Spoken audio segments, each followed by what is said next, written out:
รายการเมตตาธรรมมีความภาคภูมิใจที่ได้เป็นส่วนหนึ่งในการเผยแผ่พุทธศาสนาและคำสอนต่างๆให้แก่พุทธศาสนิกชนที่เลื่อมใสศรัทธาในพระพุทธศาสนาและสืบสานฮิตครองประเพณีวัฒนธรรมอันดีงามของชาติออกอากาศทุกๆวันอาทิตย์เวลา 8:05 น. หา 8:35 น. 14:10 น.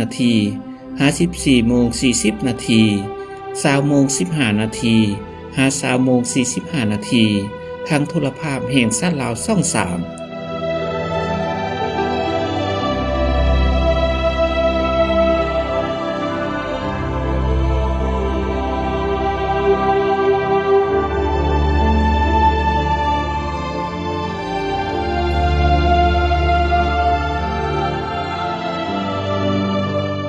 เที่ยวแดนธรรมมื้อนี้ทีมงานรายการมิตรธรรมขอนำพาท่านผู้ชมไปร่วมทำบุญสาธุโมทนานำลูกหลานทั้งหลายที่ได้เข้ามาบวชในโครงการบรรพชาสามเณรภาคฤดูร้อนที่วัดพระเจ้าใหญ่ไซธานีสิริมงคลบ้านหนองพญาเมืองไซธานีนครหลวงเวียงจันทน์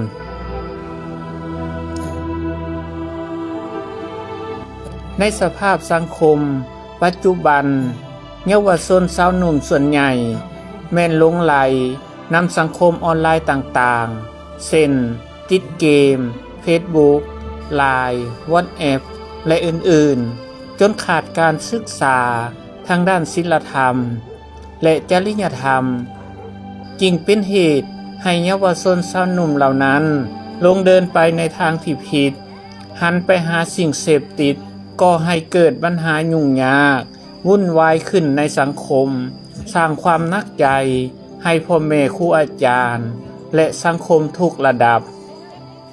เพื่อเป็นการส่งเสริมให้เยาวชนสาวหนุ่มได้ใช้เวลาว่างให้เป็นประโยชน์และบ่ไปเกี่ยวข้องกับสิ่งเสพติดเพื่อพัฒนาความรู้ความสามารถของเยาวชนสาวหนุ่มให้เปลี่ยนแปลงทัศนคติและพฤติกรรมไปในทางที่ดีดังในระหว่างวันที่15-22 เดือนมิถุนายนปี 2026 ที่วัดพระเจ้าใหญ่ไซธานีสิริมงคลบ้านหนองพญาเมืองไซธานีนครหลวงเวียงจันทน์กรรมาธิการเผยแผ่ศีลธรรมและปฏิบัติกรรมฐานศูนย์กลางอปส.ร่วมกับองค์การพุทธศาสนาสัมพันธ์ลาวเมืองไซธานีและองค์การปกครองเมืองไซธานีการจัดตั้งทุกภาคส่วนภายในบ้านหนองพญาได้พร้อมเพรียงสามัคคีกันจัดโครงการบรรพชาสามเณรภาคฤดูร้อนเมตตาเป็นประธานพิธีเทพรมให้แก่เยาวชนสาวหนุ่มโดยพระอาจารย์ปอ.มหาโสภาศรีบุญเฮืองประธานองค์การพุทธศาสนาสัมพันธ์ลาวเมืองไซธานีหัวหน้าห้องการเผยแผ่ศีลธรรมและปฏิบัติกรรมฐานศูนย์กลางอปส.เจ้าอธิการวัดพระเจ้าใหญ่ไซธานีสิริมงคลประธานโครงการบรรพชาสามเณรภาคฤดูร้อนประจำปี 2026 ได้นำพาพ่อแม่ผู้ปกครองพ่อตู่แม่ตู่ตัดผมลูกหลานบางคนก็มีพ่อแม่บางคนก็มีพ่อตู่แม่ตู่และญาติพี่น้องมาร่วมชื่นชมยินดีนำลูกหลานที่พร้อมแล้วอุทิศตนเข้าสู่บรรพชิตและอวยพรให้ลูกหลานสำเร็จผลทุกประการในการศึกษาห่ำเหียนพระธรรมวินัยในการปรารถนาและพร้อมพาการตัดผมนาคน้อยผู้ละเล็กละน้อยโดยมีใบบัวใบโพหองหับซึ่งในความหมายปวงผมใส่ใบบัวใบโพนั้นส่วนหนึ่งก็อิงใส่พุทธประวัตินับแต่ประสูติของพระพุทธเจ้าเป็นต้นมาและพืชชนิดนี้เปรียบเปยได้ว่าเป็นพืชที่บริสุทธิ์ปราศจากกิเลสด้วยเหตุผลที่ว่าถึงจะเกิดจากหนองน้ำขี้ตมในสภาพใดก็ตามแต่ใบบัวที่เกิดมานั้นบ่ได้แปะเปื้อนป ไปด้วยตมใบบัวยังเขียวสะอาดบริสุทธิ์พุทธผ่องอยู่เสมอดังนั้นจึงเว้าได้ว่ามนุษย์เฮาที่เกิดได้ใหญ่มาจากพ่อแม่ของแต่ละคนเมื่อเข้าบวชบำเพ็ญเพียรกุศลแล้วก็ปราศจากสิ่งแปลกเปื้อนกิเลสทั้งปวงคือโลภโทสะโมหะเป็นผู้ที่บริสุทธิ์เหมือนดั่งต้นกำเนิดของใบบัวด้วยมูลเหตุดังกล่าวจึงได้เอาใบบัวหรือใบโพมาห้องหับพรมนั่นเอง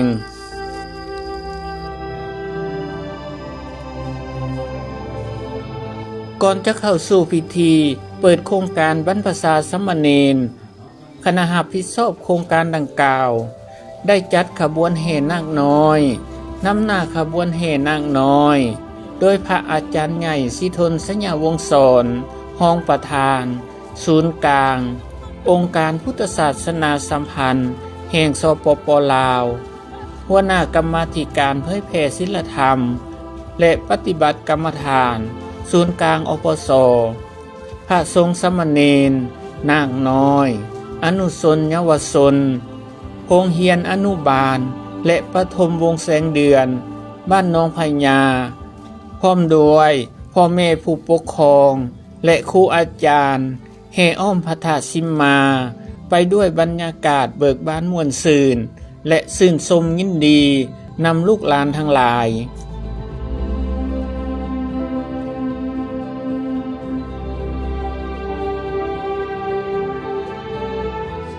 จากนั้นก็ได้สืบต่อเข้าสู่พิธีเปิดโครงการบรรพชาสามเณรโดยได้รับความเมตตาเป็นประธานพิธีพระอาจารย์ใหญ่สิทนสัญญาวงศ์สอนรองประธานศูนย์กลางองค์การพุทธศาสนาสัมพันธ์แห่งสปป.ลาวหัวหน้ากรรมาธิการเผยแผ่ศีลธรรมและปฏิบัติกรรมฐานศูนย์กลางอปส.ภายคฤหัสถ์เข้าร่วมโดยท่านเพชรสมพรแสนศรีประธานคณะกรรมการปกครองเมืองไสธานีท่านศรีสุวรรณพันธารังสีประธานแนวราวสร้างชาติเมืองการจัดตั้งบ้านทุกภาคส่วนบ้านน้องพญาคณะศรัทธากลุ่มเทพธิดาธรรมและออกตนญาติโยมเข้าร่วมโมทนานำลูกหลานพระอาจารย์ปอ.มหาโสภาสิบุญเฮืองประธานองค์การพุทธศาสนาสัมพันธ์ลาวเมืองไสธานีหัวหน้าห้องการเผยแผ่ศีลธรรมและปฏิบัติกรรมฐานศูนย์กลางอปส.ได้กล่าวรายงานจุดประสงค์ของโครงการแม่นเพื่อให้อนุชนเยาวชนและชาวหนุ่มได้ใช้เวลาว่างในระยะภาคเรียนให้เกิดประโยชน์สูงสุดห่างจากอบายมุขและสิ่งเสพติดต่างๆเพื่อปลูกฝังคุณสมบัติศีลธรรมมารยาทและความกตัญญูรู้บุญคุณพ่อแม่ครูอาจารย์ตามหลักธรรมคำสั่งสอนของพระพุทธศาสนา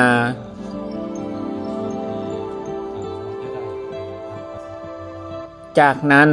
ท่านเพชรสมพรแสนศรีประธานคณะกรรมการปกครองเมืองไสธานีก็ได้ประกอบความคิดความเห็นต่อโครงการบรรพชาสามเณรท่านได้แสดงความย่องยอชมเชยและสนับสนุนนำโครงการบรรพชาสามเณรแม่นกิจกรรมทางองค์การพุทธศาสนาที่มีคุณค่าและมีความหมายสำคัญอย่างลึกซึ้งต่อสังคมลาวเช่นเป็นการสืบทอดและปกปักรักษาวัฒนธรรมฮีตของประเพณีอันดีงามของชาติลาวเฮาที่เคยสืบทอดกันมาแต่ดึกดำบรรพ์และเพื่อซอยให้เด็กน้อยอนุชนเยาวชนและชาวหนุ่มให้ใกล้ชิดกับพุทธศาสนาแต่เยาว์วัย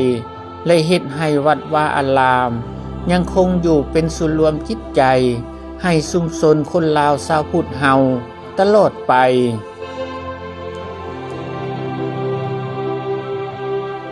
พร้อมเดียวกันนี้พระอาจารย์ใหญ่สิทนสัญญาวงศ์สอนป ประธานพิธีได้อบรมสามเณรน้อยอนุชนเยาวชนและสาวหนุ่ม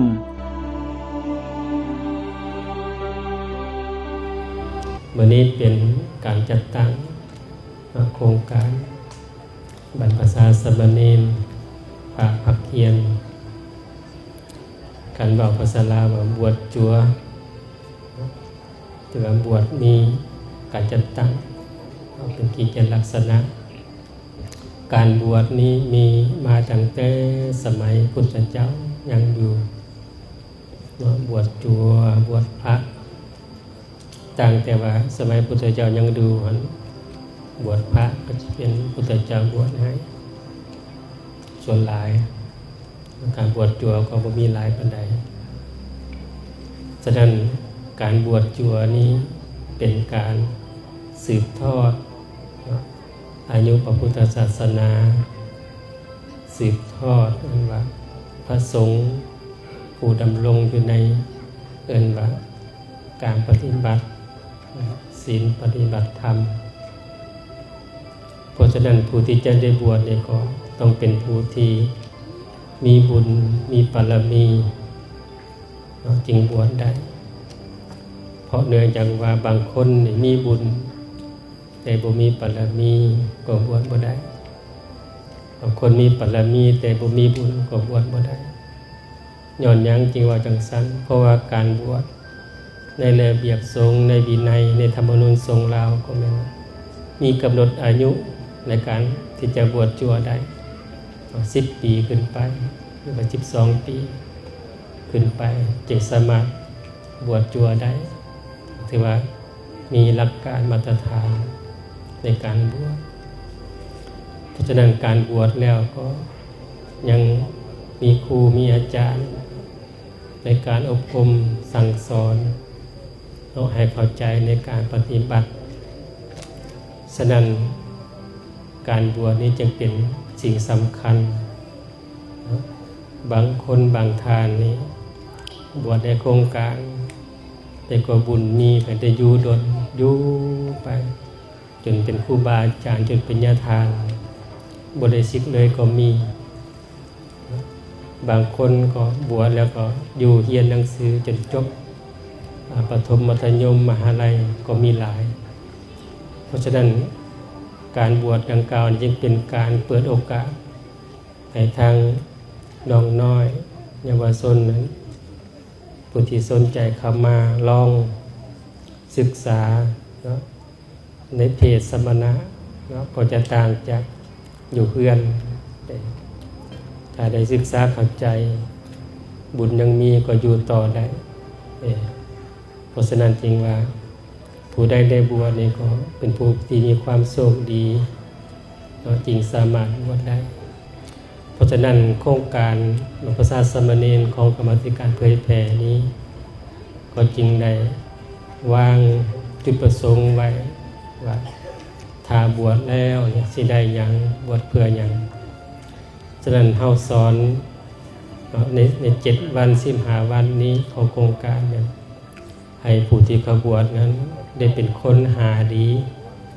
สอนให้เป็นคนหาดีดีที่หนึ่งและแม่นสอนให้ฮู้บุญคุณพ่อบุญคุณแม่แล้วก็ให้เป็นลูกที่ดีของพ่อของแม่ในเวลากลับมือเฮือน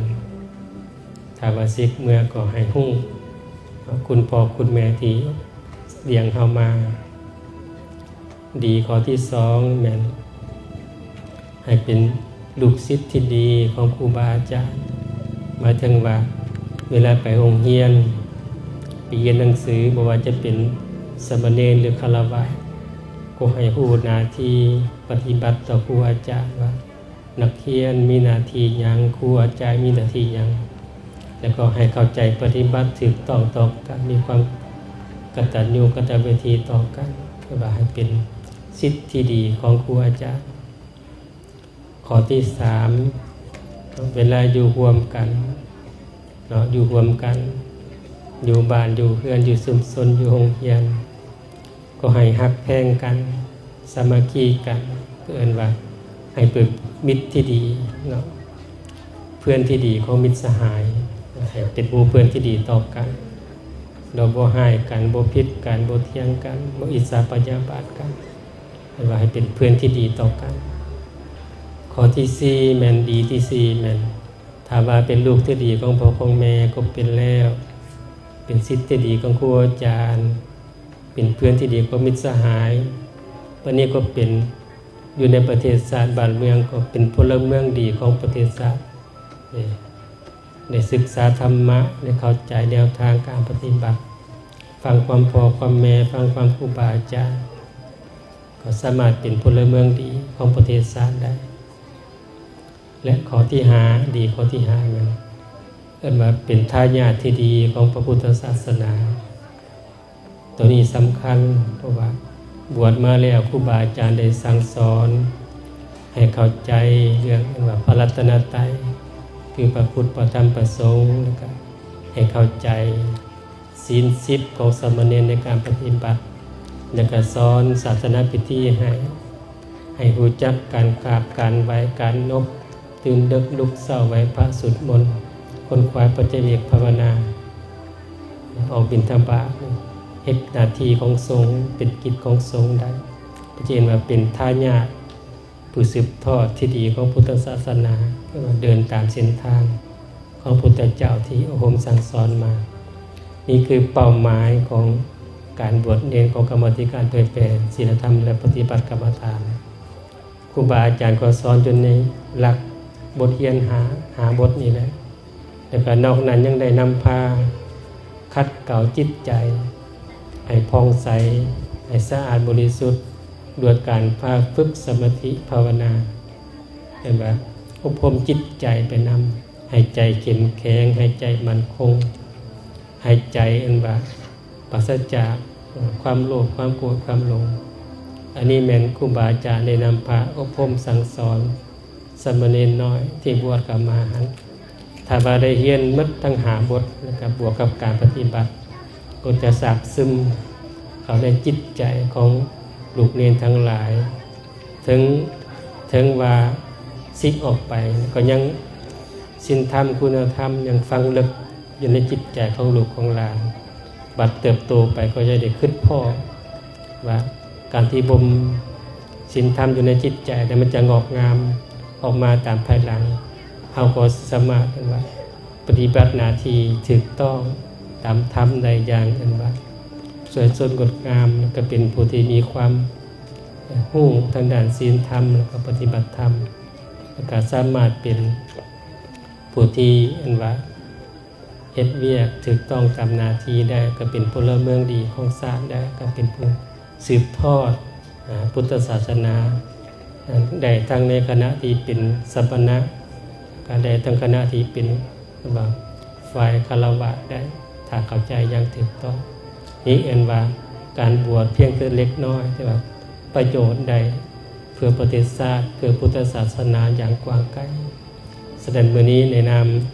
กรรมธิการเผยแผ่ศีลธรรมและปฏิบัติกรรมฐานศูนย์กลางร่วมกับอปส.เมืองไชยธานีรวมกับองค์การปกครองเมืองไชยธานีจริงว่าเห็นความดีความงามของโครงการดังกล่าวจึงได้จัดขึ้นที่วัดหนองปัญญาแล้วก็ขอให้น้องเยาวชนที่มาบวชก็ตั้งใจนะครับพ่อแม่ผู้ปกครองที่อาลูมาบวชก็ให้เชื่อมั่นว่าครูบาอาจารย์เพิ่นอบรมสั่งสอนด้วยดีเพราะฉะนั้นการบวชจึงเป็นการว่าสั่งสมศีลธรรมจริยธรรมคุณธรรมแก่น้องๆเยาวชนก็จริงขอสรรเสริญโครงการดังกล่าวที่จัดขึ้นจากนั้นคณะรับผิดชอบโครงการได้ทำพิธีบวชนาคน้อยจำนวน20กว่าองค์ให้เป็นสามเณรโดยแม่นพระอาจารย์อิสยโยสัจจวโรเป็นองค์อุปชาสามเณรโครงการบรรพชาสามเณรได้จัดขึ้นเป็นครั้งทำอิฐของเมืองไชยธานีของวัดพระเจ้าใหญ่ไชยธานีบ้านหนองพญานครหลวงเวียงจันทน์ดังนั้นก็ขอเจริญพรออกตนญาติโยมโดยเฉพาะ เว้ารวมเว้าเฉพาะก็เป็นบ้านหนองพญาเนาะแล้วก็กลุ่มศรีวิไลซึ่งมี7หมู่บ้านบ้านหนองพญาบ้านอาณาตาดมีไสบ้านไสน้ำเงินบ้านคำฮงบ้านพระขาวบ้านสร้างคู่ดังนั้นโครงการบรรพชาสามเณรมีความหมายความสำคัญเนาะดังนี้ฉะนั้นการจัดบรรพชาสามเณรจะเป็นการฝึกอบรมลูกหลานเฮาให้ห่างไกลจากการใช้อิเล็กทรอนิกส์โดยเฉพาะก็เป็นการนำใช้โทรศัพท์เนาะการเหินห่างจากการเล่นเกมการที่ใช้โทรศัพท์มือถือที่บ่เป็นประโยชน์ดังนั้นโครงการนี้จะได้เกิดขึ้นมาเนาะจุดประสงค์ก็เพื่อสื่อถึง3ประการเนาะประการที่1ก็ให้ลูกหลานเหินห่างจากอวัยมุขทั้งปวงประการที่2ก็แม่นให้ลูกหลานเฮาได้เหินห่างจากอิเล็กทรอนิกส์ที่บ่เป็นประโยชน์ประการที่3ก็แม่นว่าให้ลูกหลานเฮาได้ฝึกอบรมศีลธรรมให้ฮู้22ของ14อันนี้คือจุดประสงค์หลักๆของโครงการบรรพชาสามเณรฉะนั้นการอุปถัมภ์โครงการดังกล่าวนี้ก็ย้อนการร่วมแรงร่วมใจย้อนมีความสามัคคีกันหมดเมืองไสธานีจึงจัดโครงการนี้ขึ้นมาเนาะการอุปถัมภ์คำสู่ก็แม่นพ่อแม่ประชาชนท่านศาสนิกชนทั่วไปโดยเฉพาะก็เป็นการนำภาครัฐเป็นผู้อุปถัมภ์คำสู่โดยภายใต้การชี้นำของพระอาจารย์ใหญ่ศรีทนสยวงศรห้ององค์การพุทธศาสนาสัมพันธ์ลาวองค์ชี้นำเวียกงานปฏิบัติกรรมฐานเผยแผ่ศีลธรรม